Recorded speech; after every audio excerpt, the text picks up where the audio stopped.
Hello everybody, welcome back to the Limit of Adhesion and the start of a brand new GT3 league. My name is Gareth and joining me in the commentary box is our GT3 league manager Adam. Adam, how are you doing? Very good, Gareth. Thanks for the introductions. Yeah, it's nice to be here at virtual Laguna Seca. Yes, indeed. So, first round of our mini-season and we are at Laguna Seca. You can see the practice times on screen. David Lyon, once again, the fastest driver, but just ahead of Adam Highfield and then Oliver Walker from the Rumblebees. So a bit of a change of order compared to the single-seaters. And we can see the grid for the first race. Adam Highfield on pole from David Lyon, Gavin Kelly in third, Oliver Walker fourth, then fifth is Paul Dixon, Bibby Burnett is seventh, eighth is Hankin, then we've got Jason Weaver from Team Shelf Squirrel, Lawrence Aaron Jenkins from Jägermeister, Gareth Winslade is in cannon fodder with Gavin Kelly, and he is in 11th place. So, as we wait for the grid, Adam, perhaps you can tell us about the running order, because we're doing something slightly different to our normal racing. Yeah, sure. So, in these GTs, we've decided to mix it up a bit and go for a feature and a feature and a sprint race. So, qualifying works as normal, 10 minutes open quali. And then this is the 25-minute feature race based on the finishing positions from that quali. And then the final positions from this race are inverted for a 10-minute sprint race with slightly less points available. Excellent stuff. And we can see the pace car has gone into the pits and crashed into the wall. So the car's heading around. And that's Lyon and Kelly spinning each other out of the final corner. What an absolute disaster start there. As we see, that looked like Winslade getting stuck behind him. So, early leader is Adam Highfield, and he's coming down now to the Andretti hairpin. Here he is, and in second place is his teammate Oliver Walker. Yeah, not a great start there for second or third on the grid. No, indeed, and we can see that Lyon is now in 10th ahead of Winslade and Kelly in 12th. We're looking there at Hankin and Burnett. So Hankin in that yellow, that's quite a fantastic livery on that Merc, isn't it? Yeah, that's good, isn't it? In fact, people have done very well to get the liveries all ready for this, for their GT cars. Yeah, and Burnett diving to the inside there into T5, and he's made the move stick. So Burnett up to 5th as we see Weaver spinning in the background for Team Shelf Squirrel. Yeah, and that start seems to have given Highfield a nice clean run at the front here. Yeah, he's got a huge buffer at the moment, and he does seem to be the form man of our drivers for GT3. So, but we can expect to see more competition as we go through the season. And here we can see Winslade running an ETM livery, but he is in Team Cannon fodder with Kelly for the GT3s. So we've got a mix of new teams and old, haven't we? Yeah, it's nice to see some carried over from the Formula Renault series. But yeah, we've got a couple of new teams, Cannon fodder being one of them, which you see Kelly's livery at some point. Yeah. And Shelf Squirrel obviously are the new team to both, so we should see those on the grid on the FR2 as well. Indeed, yeah. And there's the Team LB, lovely livery on that car, the white and red. And there's Kairos competition, that's Mark Tranter, and we just saw a spinner there, that was Dixon, it looks like he's just fallen to 7th. So a difference to, and there he is recovering there, so in a difference to our single-seat Formula Renault racing then, lots of different cars on track.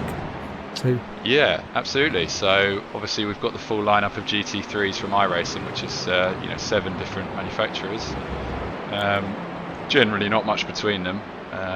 But yeah, good to see quite a few different cars out on track here. We've got BMWs, McLarens, a few Ferraris, some Mercedes I think as well. Definitely a couple of Mercedes.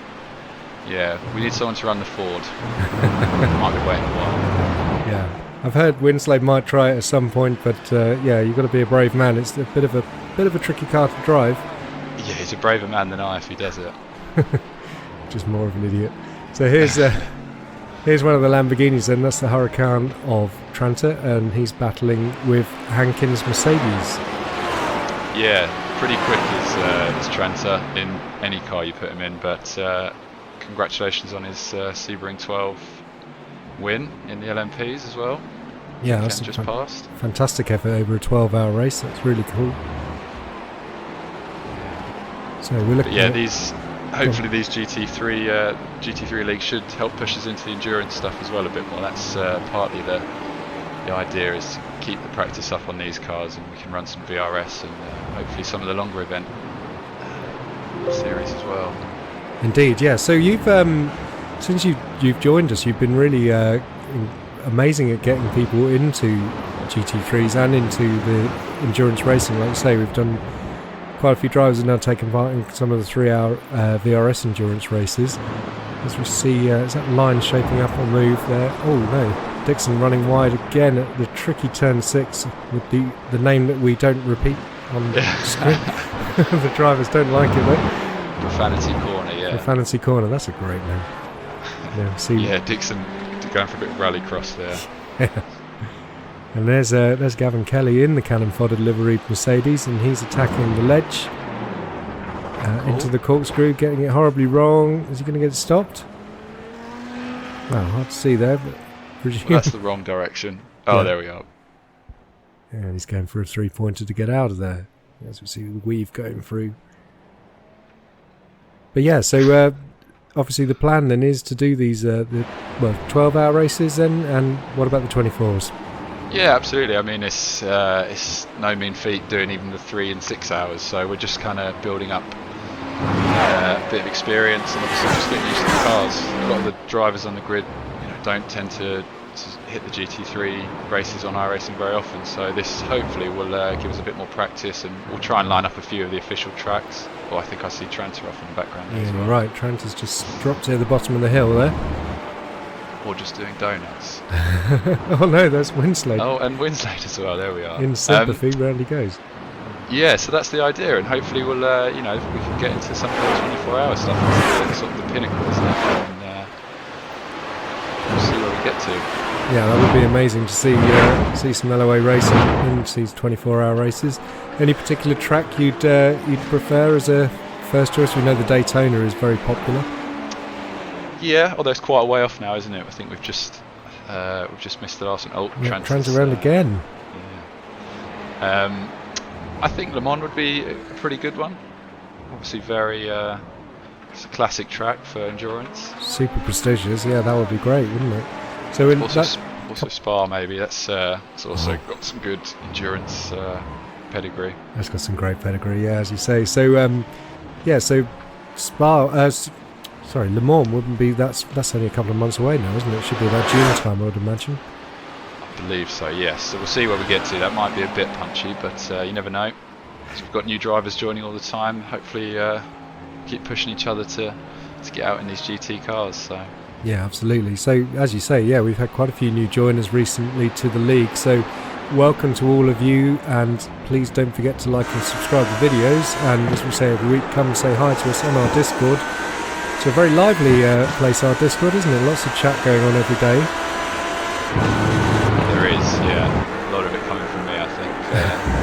Doing everything I can to avoid real work. As I think many people are. Indeed, yeah. And we're on board with Mark Tranter. Listen to that Lambo singing. Great sound. Winslade keeping track of him quite nicely as well. Yeah, he's not being dropped, is he? Which is quite surprising. You see Highfield's just done a 1:22.1 compared to his teammate 1:22.6, 1:22.7 for Bibbs, and a 1:21.9 for Highfield as the fastest lap. That is very rapid indeed. Yeah, he seems to, he's running in clear air, that's for sure, after the incident on the formation lap. He's not got anyone challenging behind, so... Yeah, and his teammate Walker's pulled away from third place as well. Yeah, he's doing a very solid job. Is Ollie doing a lot of practicing and things that we know, so that's good. He was obviously preparing for that Sebring race that didn't happen for us, sadly. We're on board with Winslade now, chasing Tranter out of the Andretti hairpin and into turn 3. This is one everyone thinks is turn 2 because there's bizarrely the little kink on the main straight is called turn 1, which is nonsense in my opinion, obviously. So we're heading down to T5, and this is where the track starts to get quite tricky. This left and T6 Profanity Corner just ahead. Yeah, you really have to use all the curb on those few turns. Yeah. both the out and the inside to get the maximum angles.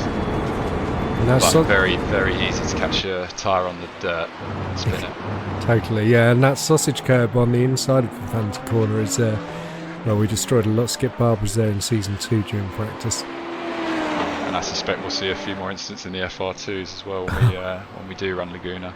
Undoubtedly, yeah. So we've got that coming up as the next track for the Formula Renault 2.0s. And next track for him. Oh no, Tranter again into the final corner.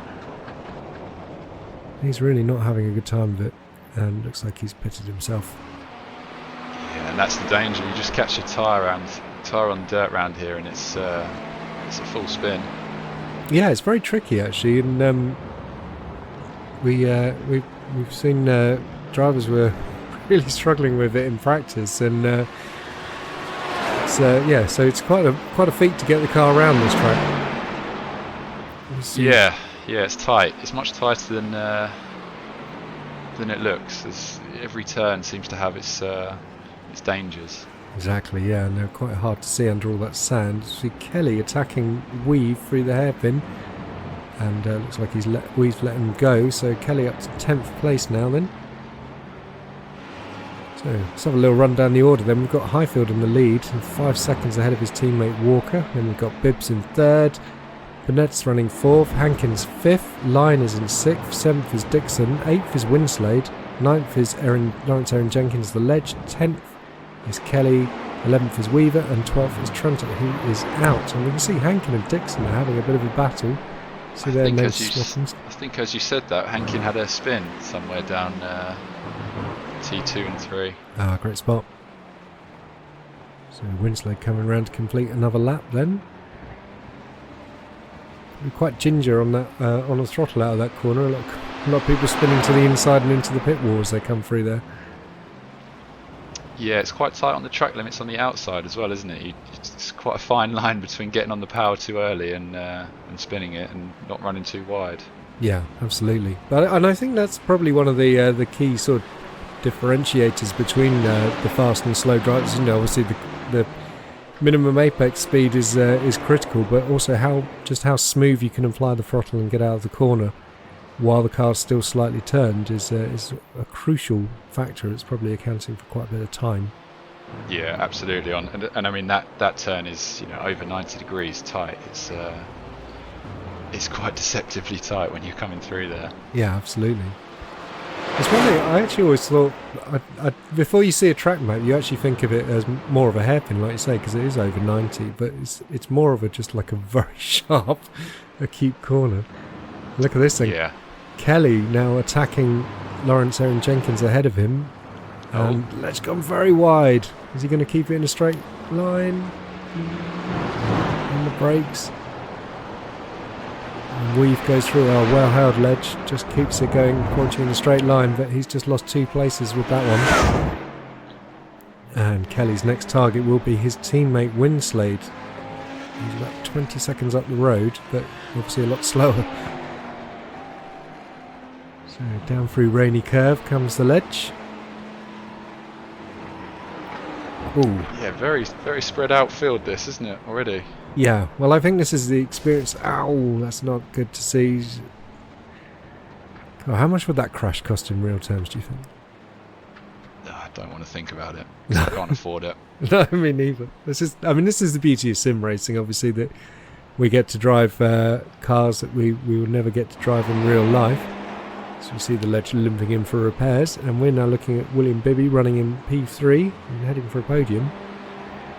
But yeah, very dangerous is Bibby in the GT cars and in the FR cars as well. But I know he runs quite a lot of GT racing and iRacing too. So yeah, I expect him to be well up there, and his teammate Dixon as well. There's no slouch in the GTs, so dangerous looking team those two. Absolutely, and I'm dying to know from them what the Larry reference is on Dixon's car. No doubt they'll tell us at some point, but I know that he requested it. Yeah, I didn't dare ask, but I suspect we'll find out soon enough. Yep, answer in the comments please, chaps. As we see Burnett actually not too far off he's not too far off Bibby actually. He's only up 3-4 seconds back, and Line just a couple of seconds back, and we know how fast that man is. Yeah, Line's done well considering he was facing the wrong way before he'd even crossed the start line to push back up to 5th there. Yeah, very true. And he's running the slightly understated gold-plated McLaren with Mr. T on it, which is awesome. Nice like throwback to the 18 livery that they run on the Formula 1 in 2.0. There's a big cloud of dust hanging around over the corkscrew there. Someone gone a bit wide. Wow, Dixon just throwing up all the dirt as he goes through there. It's really nice. So Highfield then extending his gap even further now. 8 seconds is the lead, and look at that Line. There he is chasing Burnett. He's going to get close. Still another 11 minutes to run. You'd have to say that 2-second gap is going to get rather small. I think you're probably right. Line won't be far away from I mean, you can see his best lap there at 1:22.2, which is pretty quick. Yeah. And we just saw a 2:07 for Weave, so I imagine he's just had another adventure somewhere off the track. 1:23.7 for Winslade. We wait to see what that gap changes to his teammate Kelly behind. Look at that now, the gap with Burnett to Line now down to around a second. Yeah, the gold chariot in your rear view is enough to put anyone off. Yeah. And the McLaren spits huge gouts of flame actually on the downshifts as well in iRacing. Look at that. Just caught a glimpse of it there. Yeah, Burnett really got the back end out there, didn't he, through corkscrew. Yeah, Burnett's another one actually who's showing a decent turn and pace in the GT3s. This car is suiting him a lot more than the Formula Renault is at current time. I mean, obviously he's no slouch of a driver, so we do expect him to get quicker in the single seaters. See how we get on. What a noise! Great cars. Yeah, they do sound good. All of them except the BMW, which for some reason does not sound as punchy as the others, but seems to be doing okay on the leaderboard right now. Well, I'd say, yeah, it's certainly a rapid car. Wow, Line now right on the back of Burnett. I wonder if he's going to line up a move into T5. Where are the best places to overtake with this car on this track anyway? It's quite a tight track, isn't it? It's I mean, you can do it into T2. Obviously, as we know, T1 is faking corner, but if you can do it around T1, T2, that's quite a good spot. You don't want to be doing much through corkscrew and fancy corner. No.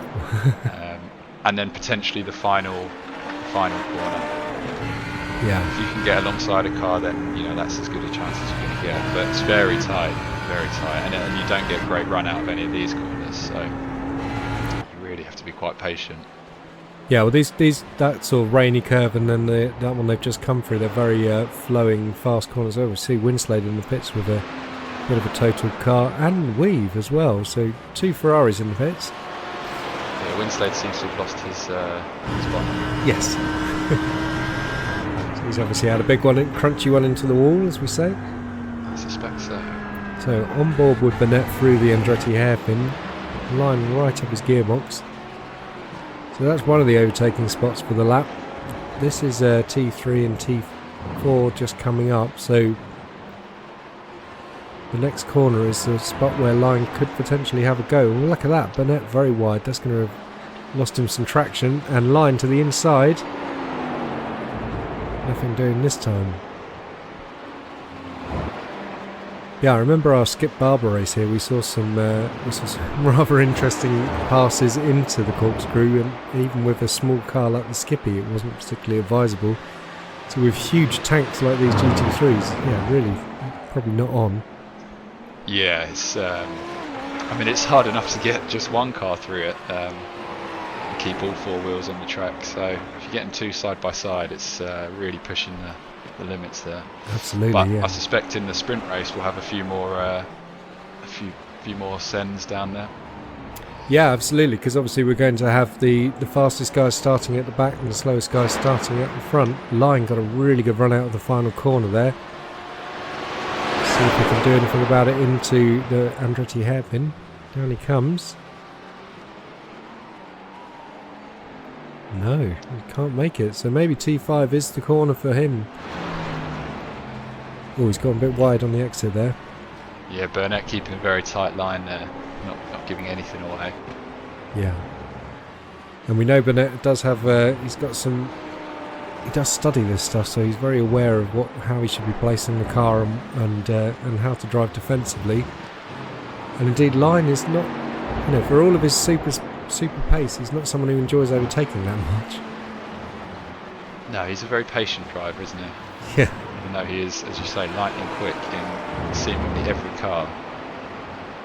Yes, he's a bit of a polymath like that. He just anything he steps into, he can normally get onto it. But I think he sees it as a kind of a badge of honour or just a personal challenge to his Daveness that he if he can't make a car go quick. I think you're right. And he's picked potentially the hardest of the GTs here as well. McLaren's got a bit of reputation as being quite unruly, but yes, well that's it. He's doing a pretty good job so far. Indeed, he is. So wow, he's closest he's ever been on this lap then. So this is going to be all about where Burnett places the car. Line to the outside. And try the up and under. Yeah, Burnett held a good line there, didn't he? Yeah, that's great defensive driving, as we say. And we briefly saw a minute ago all of the incident counts for the drivers appearing alongside their names, and while we have none for people like Highfield at the front, we did the numbers were getting quite large towards the back, sort of 9x and things like that, due to all the spins and collisions and things that some of the drivers have had. Yeah, they do rack up quickly, don't they? One or two bumps and you're in double digits. Exactly, yeah. So you get a 1x for running off the track, you get 2 if you spin, 4 if you collide with another car. Line's thinking about it into the corkscrew.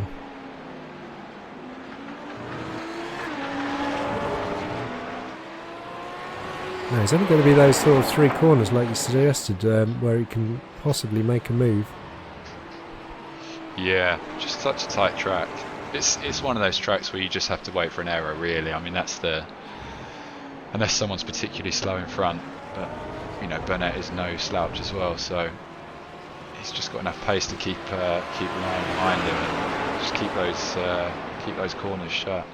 Yeah, absolutely. I expect he'll do the same here again, just hold it slightly on the inside. Yeah, as we cut away, annoyingly, that's Winslade getting it horribly wrong and into the wall. Twice. And the second time, just for good measure. Absolutely, yeah, because why not? So and he's lost his bonnet again. He's lost his bonnet again. So he can't afford... Yeah, we do have... Sorry. No, go on, I was going to say, yeah, obviously he's got that one quick... Oh no, Line's dropped it as well. Dixon's gone by. Wow, so Line's made a mistake. We're on board with him now. It's a very barren cabin in there, isn't it? It is, yeah. It's just what you'd expect from a golden chariot like that. But. No, really not. And the Ford's hilarious actually, because if you've driven like the Ferrari, where it's got a really sophisticated steering wheel and dashboard and things, and then you get into the Ford and it's so basic in there, you feel like this can't be a GT3 car, but it is. I've not tried it, but on your recommendation, maybe I will now. I heartily recommend, because it just, it will feel very weird and bizarre. Absolutely. Well, from Line dropping it, we seem to have got a 3-way battle going on again. Absolutely, which is fantastic. So we've got Larry, aka Dixon, running in 5th. Line now attacking him he's running in 6th, and Hankin closing in behind them. So not only a 3-way battle, it's a 3 manufacturer battle. So look, on board with the Ferrari then, you can just see the difference in cabin. So many more switches and dials and stuff. Gubbins, I suppose is the word. you think that's realistic, or do you think iRacing just gave up on the Ford? I can't say I've ever stepped in a real GT3 car, so... No, I haven't either. Must be. It's the bucket list job. Drive a GT3. Yeah. I'd feel a bit safer in a GT3 than an FR2, that's for sure. Given Oh, my ability of driving. Yeah, absolutely. Oh no, look, Dixon's outbraked himself into the corkscrew. Oh, hits the wall for good measure. Just couldn't quite get the car straightened up. God, that Hankins Mercedes sounding like an absolute tractor there as he got on the power. Yeah, Hankins got some good pace around here as well, actually. He's, I think he might have dropped it once or twice, which is why he's probably running a bit further back. But yeah, speaking of dropping it, Walker and Bibby were just changing places there. I wonder if we'd see what's happening with those guys. Good spot, yeah. Walker was coming through some of the back markers there, so maybe he had a bit of an incident. Yeah, and Bibby's just caught him and tried to get close. In fact, those two are looking very close together as they go through T5. And there's Kelly and his Mercedes.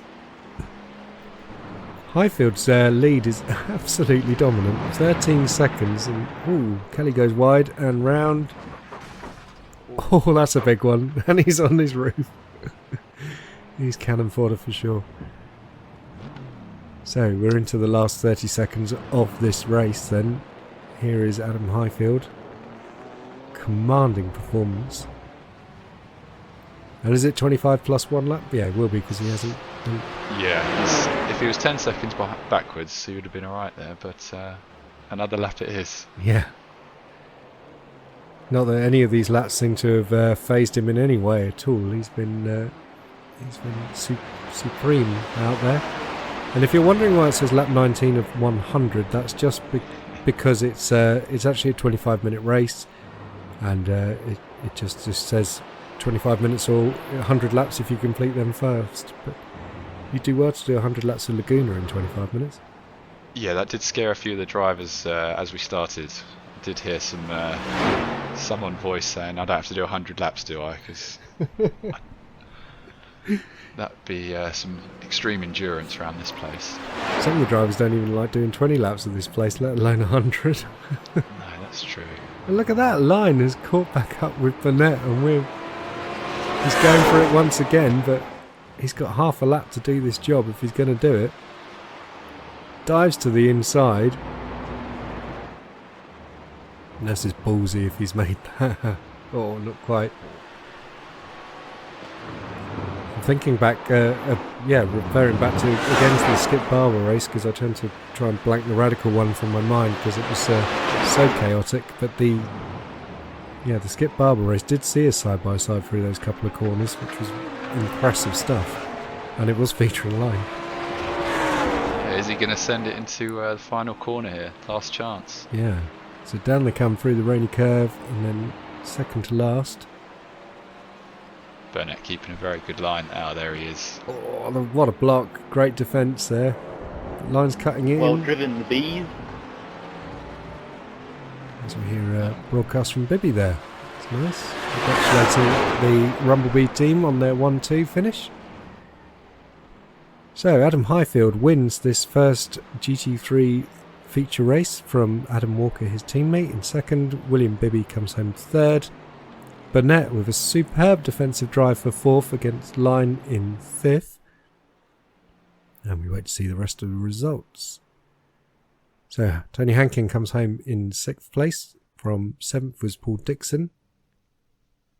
Eighth, Gavin Kelly. Ninth, Winslade. Ledge in 10th. 11th is Weave. And 12th was Trenta, who has retired. And now we... forgot to change. Steering from Dixon there. So now we wait to see the reverse grid. Yeah, so it's a pretty quick turnaround here. You straight back out on track for a short formation. Well, it's not even a lap, it's a formation corner. Yep. With inverse grid from those results. So obviously Highfield starting at the back, and vice versa. It would be Trenta at the front, but I think he's retired. Yes, so Trenta will be missing as we just see the countdown now And for some reason, iRacing does insist on calling the reverse grid the feature race, but that's not correct, is it? This is, to us, this is the sprint race.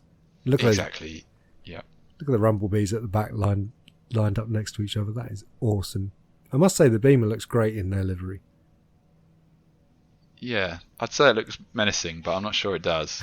I think I like to think that, but Yeah. no, they're great. All liveries look great on these cars. Even the ETM, which is we won't see very soon. No, it's a shame. Yeah, Joshka choosing not to race GT3s because he's putting a lot of practice in for the Formula Renault races. So round they go for the first corner. Oh, look at that. Weave's gone wide, blocking Winslade. So that's the Ledge leading Kelly, leading Hankin. Dixon's been black flagged instantly, which is not good. And a huge accident at the back there. Oh, Christ. Need a replay of that. That's a huge drama. Both Rumblebees in there that weave, and I saw Line. Oh dear. Burnett in there as well. So Kelly then. I think I must have jumped. Dixon saying he must have jumped the start.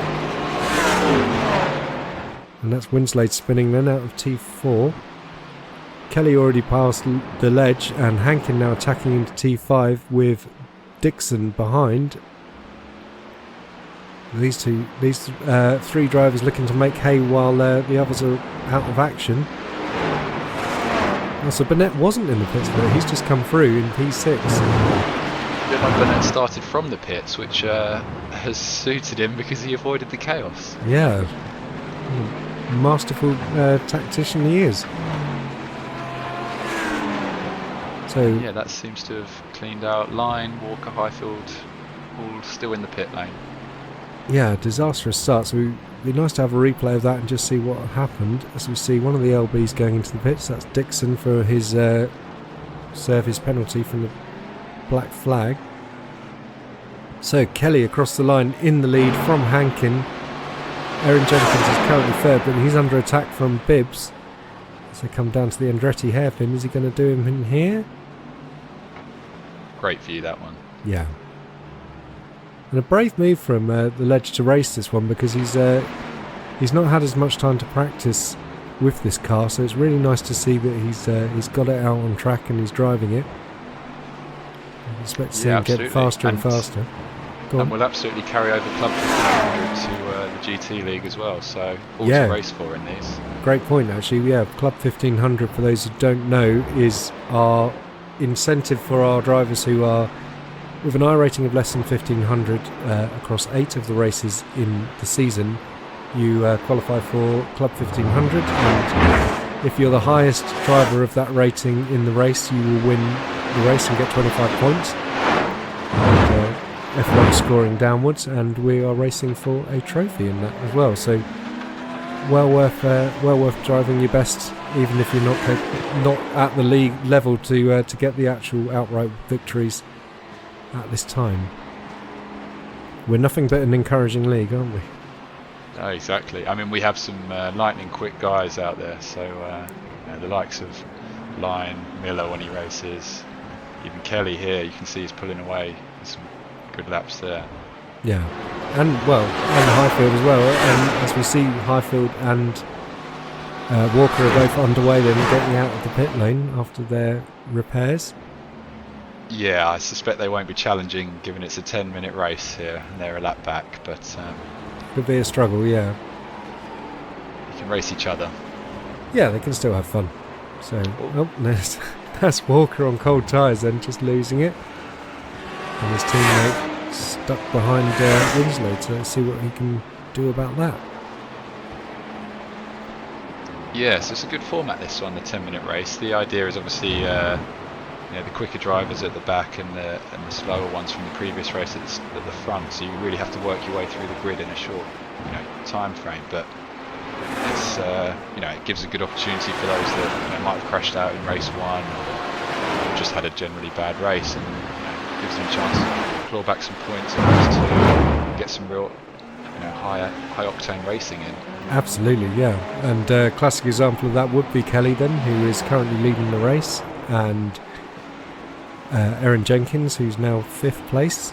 So he's another one who's, as we said, he's still getting on top of the car, so having the opportunity to race at the front is of enormous benefit to him. Absolutely, yeah. See Winslade now being pursued by Highfield. Is that Walker going into the pit wall? So he's just made another mistake. And the pressure is starting on the back is obviously starting to affect him a little bit. Yeah, I'd like to see a replay of not even lap 1, but No, it's turn just 1. yeah, that first incident was a bit of a drama.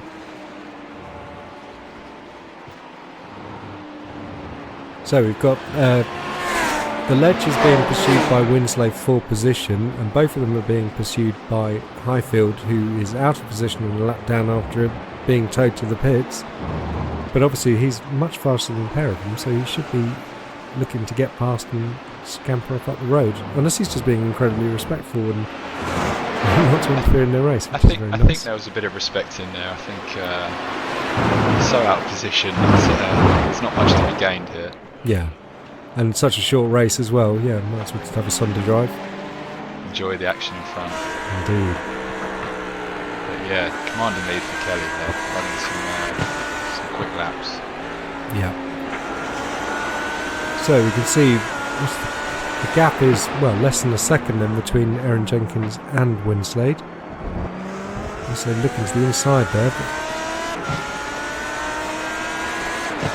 ramming speed on the front. Yeah, ramming speed. Let's see if that's used. And Mr. Worf from Star Trek. Oh, look at that, down the inside into the Andretti hairpin. Very nice move, that one. Yeah.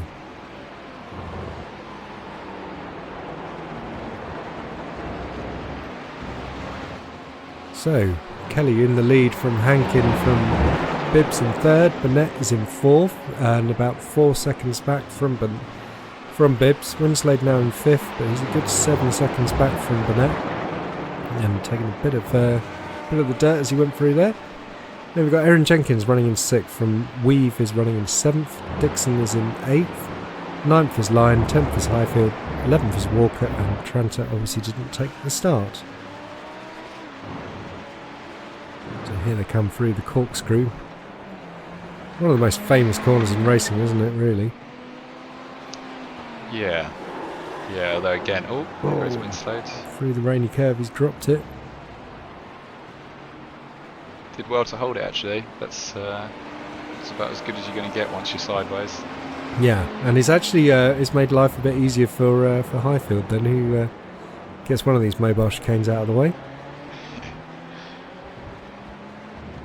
You can see he's now running in right behind the ledge. He's now back up to fifth. Yeah, Bibby and Burnett have done well, given they started quite a way back on the sprint race. They're both well up there in the podium mix. Yeah, no, it's exciting. So this is Hankin being chased by Lyon and his understated McLaren. Also a lap back, unfortunately. Yes. Yeah, you don't really want to be hassling the guy who's running second place on the grid when you're a lap down.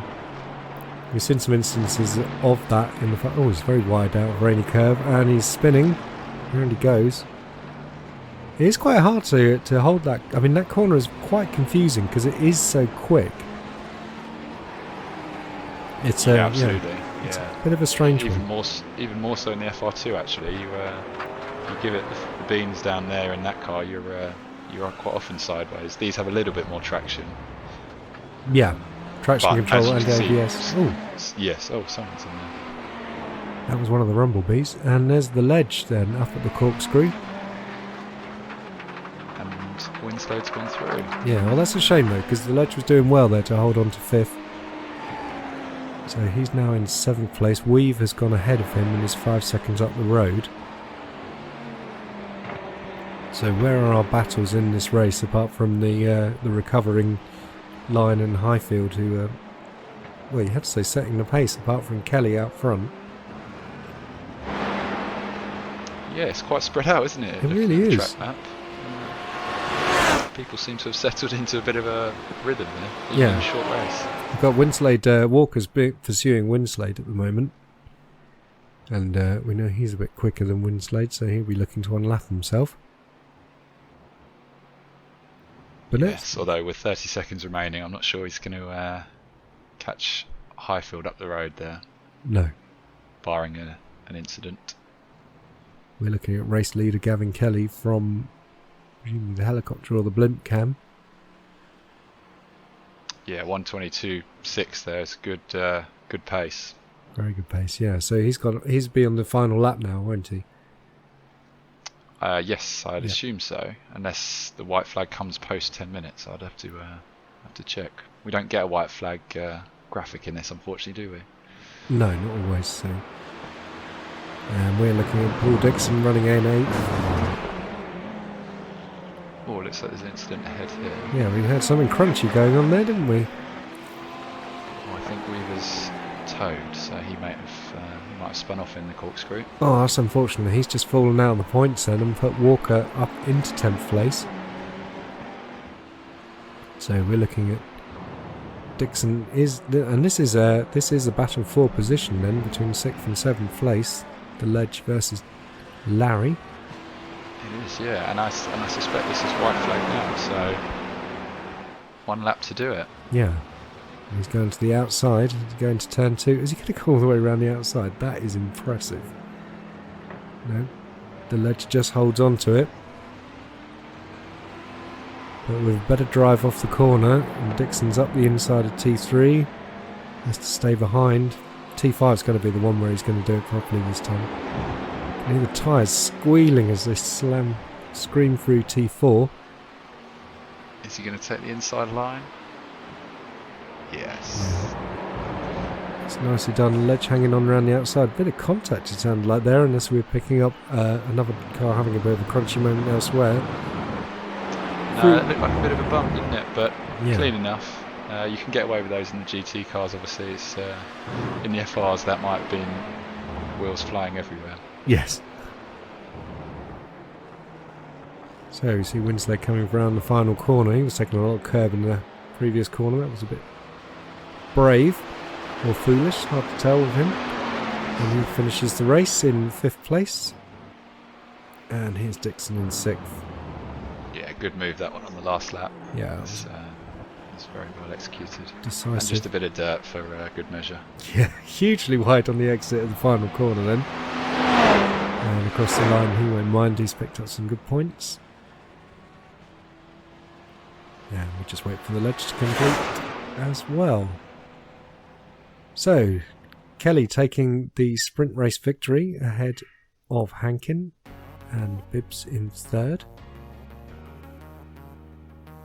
Final classifications then, when Burnett is in 4th, Winslade 5th, 6th is Dixon, the Ledge is in 7th, 8th is Line, Highfield in 9th, 10th is the Weave, 11th is Walker, and 12th Trenter, who didn't start. And let's take a look at the final championship positions then, once both race scores have been combined. Here we are then, Highfield in the lead, and he's 4 points ahead of William Bibby in 2nd, and Burnett is in 3rd. 4th is Walker, 5th Hankin, 6th is Kelly, 7th Line, 8th Dixon, 9th is Winslade, 10th is the Ledge, and then we've got Weave, Larson and Trenter. Now we're to see the team's points. And Rumblebees taking a commanding lead in the championship after their dominant first win, so they're on 45 points. LB Racing did very well to come 2nd, Cannon Fodder are in 3rd. Then we've got Little and Large are in 4th. They only had the one car this week, as did the A-Team, as did Jägermeister, Shelf Squirrel and Kairos. Don't forget you can find us at limitofadhesion.com, facebook.com/limitofadhesion. Please do like and subscribe to videos. Come say hi on Discord.